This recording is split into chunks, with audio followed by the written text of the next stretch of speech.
Beginners often think that in the marketplace business, it's enough to buy goods cheaper on 1688, drop them at the warehouse, and wait for profit. But today in 2026, that's not quite the case. There are many nuances and many subtle points that you need to watch out for. Today we'll cover the top most common and most expensive mistakes that cost beginners millions. Let's go. Mistake number one starts at the product selection stage during product research. This mistake is selling what you like rather than what the market likes. For example, you like knitted mug cozies, such a cool, cute little thing that instantly makes the whole house cozier for pennies. No, if you check the demand for such a product, it basically doesn't exist in any country. Yes, perhaps once you've developed some larger categories, then on your product pages, you could offer this item as a related product. But for starters, this is a very poor category to begin with. So sell what the market likes, not what you like, because it's the customers who must like the product, since they are the ones who will ultimately give their money for this product or not, which is why Helium 10, Jungle Scout, and various others, of course, and other analytics tools are our everything. We use them and sell what the market likes. Yes, sometimes there's some overlap. You don't have to force yourself to sell categories that just don't suit you on a philosophical level, but always check with the market. Mistake number two is ignoring unit economics. You bought for $10, sold for $30, and it seems great, especially if you calculate the margin in percent. 300%. But if we worked in a retail system, that might still make sense. Although there are plenty of expenses there too, but in marketplaces, the economics are such that the cost of the product is often the smallest expense item. I made a video about this called Cost Doesn't Matter, Purchase Price doesn't matter. So that's the smallest cost, while the cost of logistics to the Amazon warehouse, the fulfillment fee, the referral fee, the cost of acquisition, and the cost of storage. And of course, the marketing cost. Can't do without that. All this must be to take into account when calculating unit economics. By the way, about marketing costs, if you're working on the Amazon platform and thinking about how to make PPC ads more profitable, then I have some great news for you. There is a service called Danix that my team and I have been working on for a very long time, and in the era of neural networks, it has become as relevant as ever. I recommend it to everyone, link in the description.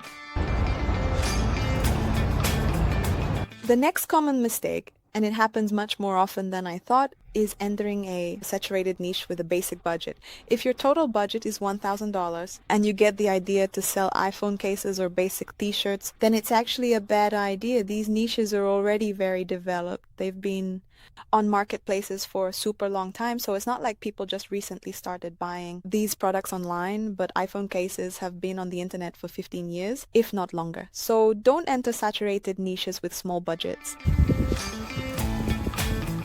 Mistake number 4 is skimping on visuals. What does that mean? On the internet, we sell the image. We're not selling the product or its qualities. That all comes later in reviews. 10% of people, or 5, depending on the niche, will leave some feedback, but at the initial stage, you're selling the image. Don't skimp on photos, neither money nor time. Why am I talking about time? Because in the era of neural networks, we can all sort of generate a background automatically, but spend time perfecting that image. It will pay off for you later, because people's eyes are already tired of seeing ugly images where the background was poorly generated by a neural network. Everything needs to be checked. Everything needs to be polished and styled. So maybe you no longer need expensive photo shoots, but spending time on visuals will definitely pay off. And the rule for the carousel is that every image must have a purpose. So not just 5 images from roughly similar angles just to fill up the available slots, but every single photograph must have its own message.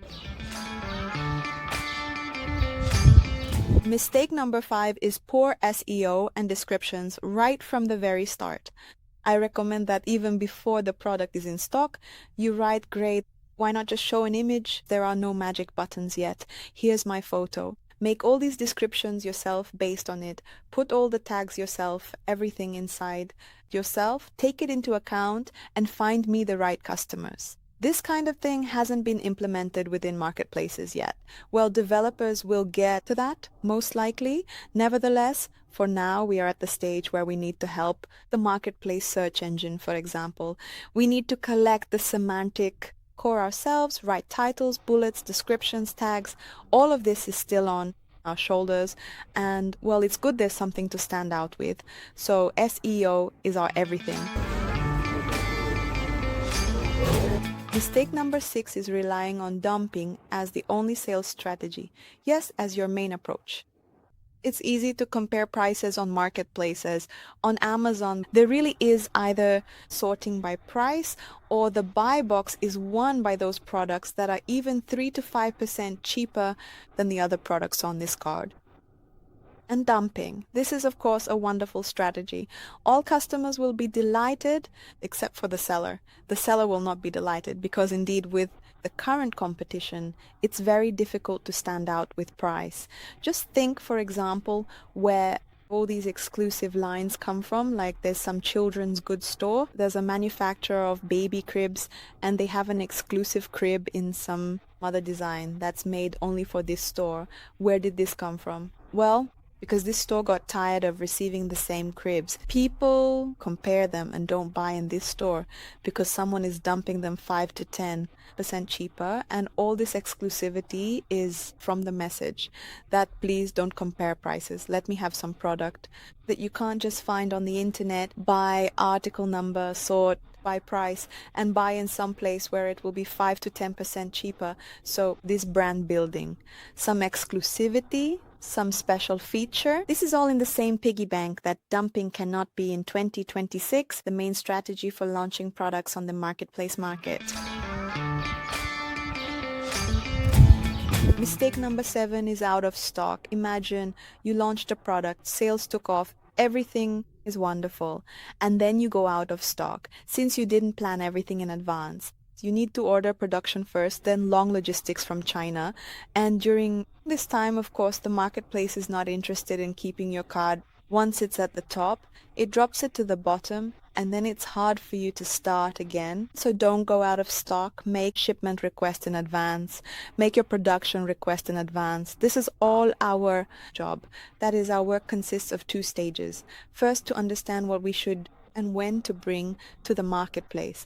And second, to understand that when we bring this product from China to the marketplace, it must already be produced in China, taking into account all these excuses that the Chinese had holidays, that their factory wasn't working, that they had problems with some interruptions in the supply of raw materials.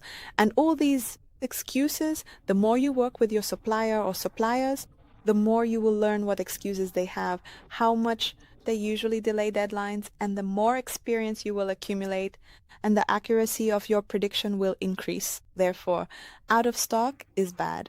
Do your planning carefully. The 8th mistake is ignoring the rules of the platform. I have a whole video, it's called Save Your Business, about the mistakes.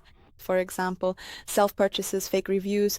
All platforms ban these very strictly, especially Amazon monitors this well, use the Vine program. Besides self-purchases, it's forging utility bills, forging very important documents, and a few more mistakes. Read the platform rules carefully. I'll eventually film a whole video about screw-ups, like once our pallets exceeded the allowed height and we urgently thought where to put 10 pallets of 5-step ladders in Germany, and so on. That is, we made a lot of screw-ups. Now, in the era of neural networks, it's much easier to say, hey, give me the rules on how to bring a shipment to Amazon, how to label, how to barcode, how to pack. Therefore, platform rules are very important. Now, the seller is always conditionally wrong. That is, in case of anything, the risks really lie with the seller, and you must be 100% sure that you've read everything and you're doing everything right. Because in principle, marketplaces aren't interested in finding you for no reason, of course. But if the seller is wrong even slightly, the market always reserves the right to fine the seller quite harshly. So you must be as prepared as possible. Mistake number 9. This is poor product packaging. Yes, don't skimp on bubble wrap and on cardboard. What this means is if you're selling something fragile, something liquid, hello household chemical sellers, I'm one of you. You need to make sure that during shipping and the people working there aren't exactly gentle. When they're reloading all of this back and forth, this product won't break, won't spill, and will reach the customer looking good, because customers really love to post the most broken, the most spilled items for everyone to see in the reviews, and all the other customers really love to like and discuss it. So don't let that happen. Packaging is a crucial point. Seriously, these goods go through several sort of reloads, transfers. Nobody's going to baby them there. Nobody's going to carefully move them around. They toss them, however. So packaging is very important. And mistake number 10 is ignoring reviews and questions on marketplaces. A very lively, very dynamic feedback. It's never been like this. I mean, before a category manager brought it to a retail store, it started selling or it didn't start selling. Nobody understood. Is it not selling because it's not at eye level, or is it not selling because someone already tried it and they didn't like it and they didn't come back a second time? And what about products that basically don't have repeat purchases? Pots are that kind of product too, so they could sell once. Nobody liked it, nobody recommended it to anyone else, and we would never even have known. Well, on marketplaces, it's not like that. Dissatisfied people can very thoroughly write about all sorts of flaws, especially, for example, Germans can write very detailed and, by the way, constructive, great reviews, but negative ones, unfortunately for the seller to write. So read carefully what they write there. It's a great useful signal for improvement for the next iteration of your product. That is, if you keep improving the product, it will eventually become virtually perfect and get great ratings. There will be a rating. Well, considering that at first you collected some not so good reviews, later you can fix them. And questions are also a great signal to highlight where your content didn't quite reach some kind of ideal. Because if people are asking something, it means you didn't cover your bases in advance and didn't prepare an answer to that question in the descriptions. So don't ignore reviews and questions. It's a wonderful signal to improve your product and content. To sum up, everyone makes mistakes, even the top players. Those who do something make mistakes. Write in the comments what mistakes you've made and which mistakes I didn't mention today. Great sales to everyone. Bye-bye.